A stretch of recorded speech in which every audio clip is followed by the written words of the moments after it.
always alerting. This is Storm Team 8. Well, sometimes I feel the question, is it difficult to forecast in the Great Lakes? And it is certainly a challenge from time to time. And one of the things you'll learn is during the spring, when you have some instability, the clouds first form in inland areas compared to the lakeshore. And here's a perfect example of that right now. Here's a live view of our Grand Haven Skycam. Waves a little choppy out there, 2 to 4 footers. I'm not too concerned about folks in the water, even though there's a slight or a moderate risk of a rip current out there because temperatures are still in the 50s in terms of the water temperature. And because of those colder water temperatures, as a result, it's going to be colder towards the beach. Now, bringing it inland, you can see those Q clouds developing with the heating of the day. You get that lake shadow over in Grand Haven and off the lakeshore areas, keeping things a little more sunny there. But that's going to change later on this afternoon as more clouds move in. And I'll show you the visible satellite in just a moment. Notice the wind, once again, breezy this afternoon. Temperature currently 66 with a 14-mile-an-hour wind. Here's the latest on Storm Track Live radar. We continue dry here in southwest and central and southern lower Michigan. Again, later on today, when Bill Steffen is on the air at 5 o'clock, he'll be able to track some showers that I think will arrive later on this afternoon into the evening hours, but arrive from the Wisconsin area.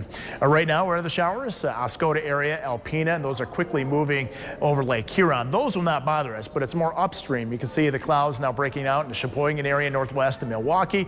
Those will be moving in later on this afternoon into the evening hours, so we're at one of the more sunnier junctions of the day, if you will. There is a cold front off to the west, large sprawling low pressure system up to the north, and you can see the counterclockwise swirl with it. There's actually an upper level low as well, so very unpleasant conditions out there to our north and west. Very chilly temperatures. We're just kind of on the southern fringe of that. Temperature-wise right now in the 60s inland, at the 50s towards the lakeshore. And I think that temperature scenario is going to stay the same. It may tack on another 4 to 5 degrees to afternoon temperatures, but not much more. Wind speed out of the west, 18 in Grand Rapids, 16 in Battle Creek, 15 out of the west-southwest in the Holland area. Here's the latest in the Futurecast. You can see those spotty showers and a general increase in the cloud cover from the west this afternoon. You can see essentially nothing really heavy out there. Could there be an isolated thunder shower? Yeah, that's a possibility, but most of them just plain old showers out there. And even at midnight, it shows an area of showers off to the south of us, but I think a lot of this is going to come to an end.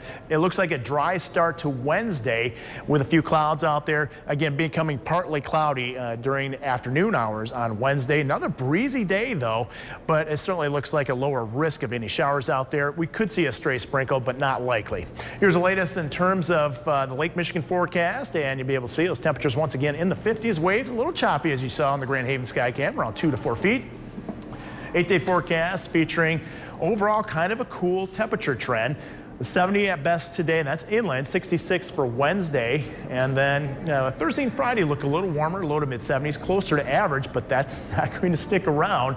It looks like temperatures generally in the 60s for highs for Saturday, ran through Monday, and our averages now are in the mid 70s. So that's a little cool for this time of year, but I think what people are, they're not so focused on the temperatures, but more or less the rain. We have weddings, graduation parties, and so forth. Oh, sure. Just have a plan B out there because Saturday in particular looks quite wet. Maybe an all-day rain type of thing. I don't like to say that, but I just want you to have a heads up. Yeah, That's why you watch us. That's for sure. All right, man. Sure. Thank you.